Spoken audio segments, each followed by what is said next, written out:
Good morning, this is Sakal kitchen. இன்றைக்கி நம்ம Saturday நடந்த ஹேப்பனிங்ஸ் தான் பார்க்க போகிறோம். ஊர்லேருந்து வெள்ளிக்கிழமை காலமாக தான் ரீச் ஆனோம். திருப்பூருக்கு ட்ரெயின் 6 மணிக்கு வந்துடுச்சு.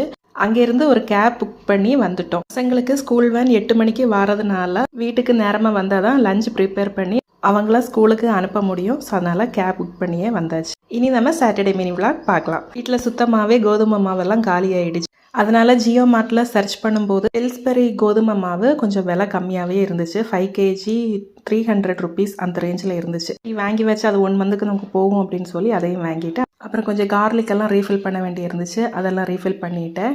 எப்போ ஊருக்கு போயிட்டு வந்தாலும் இந்த ஊதுபத்தியை கண்டிப்பாக வாங்கிட்டு வருவோம். ஏன்னா இதில் நல்ல ஒரு மனம் இருக்கும்.